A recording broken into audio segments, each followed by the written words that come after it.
I don't know how to start this. I'm kind of new at this or whatever. But hey, my name's Jennifer. I guess wanted to do something a little different and introduce myself a little bit. I guess I wanted to show you, the life of a end-stage renal disease patient. You know, just because I needed something to do with my time. I mean, if you watch, you watch. If you don't, you don't. You know, it's just something for me to kill things. Like I said, I'm new to this. Everybody I've seen, they post whatever and they can do it for free and nobody tells them no, yes, whatever. And I'm gonna forewarn you now, I say a lot because I get nervous, even though I know I'm not interacting like in person or whatever, but I'm like talking to people through my computer. So, but anyway, I just wanted to kind of give a little bit of a background. I'm 35 years old, and I was diagnosed it'll be about 3 years in February. Come this February, it'll be 3 years that I found out that I was an end-stage renal disease patient. It's kind of a loop, and because I'm diabetic and stuff like that too, and that's another thing too. I wanted to do this to tell people, don't take diabetes for granted. Diabetes is something really, really, really serious, and it affects you. Like in my case, I thought, I took things for granted. I was diagnosed when I was at a young age. I was about 14 when I found out I was diabetic, and never took my medicine, never checked my fingers, never did anything. Well, it kind of gradually, slowly kind of started affecting my stuff, so I got diabetic retinopathy is what happened, and that's where they kind of saw where the things were coming in, and then I kind of was like, well, maybe I need to take this just a little bit more seriously. But I still did what I wanted, ate what I wanted, did whatever, not giving a shit, not caring, and sorry about my language, sometimes it just happens to pop out. I got mouth like a sailor.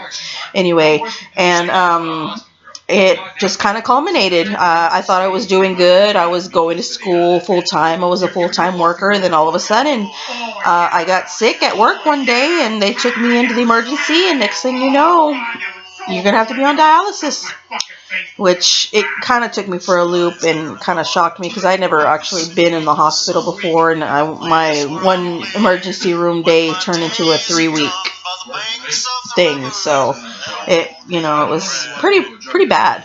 And it's one of those devastating things because you're like, oh my God, I had so much plans and I wanted to do this and I wanted to do that, but you can't. It kind of throws you for a loop. And I'm sorry if I get a little emotional sometimes because I really haven't ever really said a lot of this stuff out loud and how I feel about things.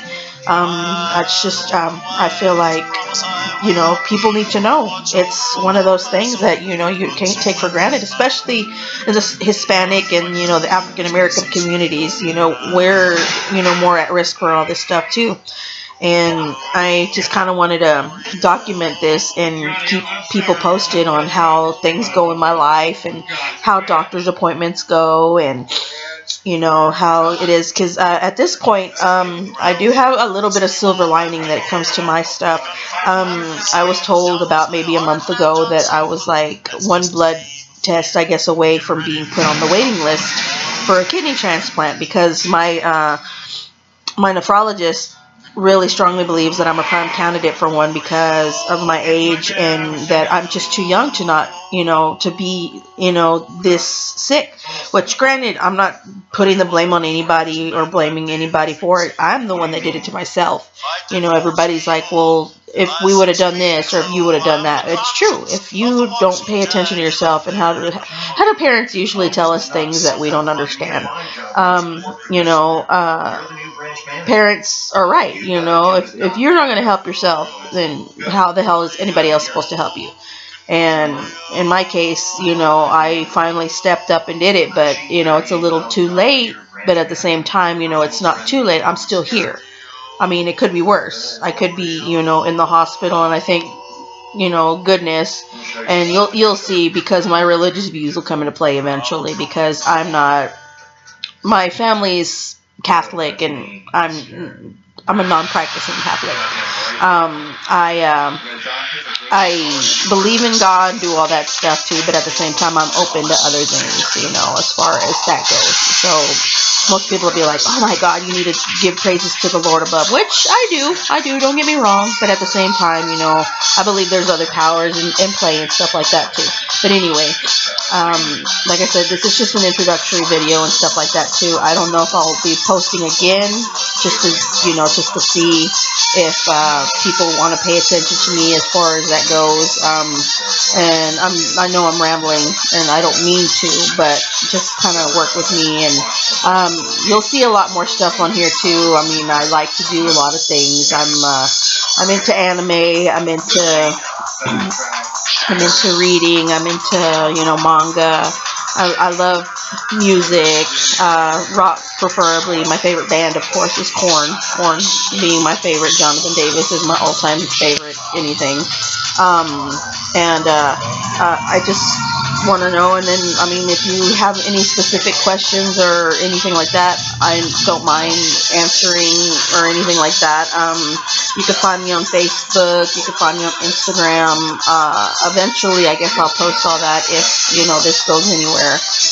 But I just wanted to get myself out there and let people know, you know, my story, and kind of, you know, just put myself out there. Not that I'm asking for fame or anything, you know, how most people are like, oh, I just want to be on the internet, be famous, so I don't have to work and do nothing like that, you know. In my case, no, I'm just doing it because I need something to do with my time. It gets old. It gets frustrating when you're just sitting around waiting, you know. In my eyes, sometimes I think, oh, I'm just sitting around waiting to die. But I'm trying not to think that way. And most people be like, no, you have a lot to be thankful for, which I do. And don't get me wrong, I am thankful for everything that I've got. I'm thankful for the health that I have, and I'm thankful for the family and the people in my support system that have been around me. And I'm just thankful overall. And like I said, hopefully this is the beginning of something, you know, just something to preoccupy my time, and to get my mind off things, and to maybe make your days either, you know, happy or not, or just something to make fun of or bullshit about. Alright. Well, maybe here's some more videos in the future. Bye.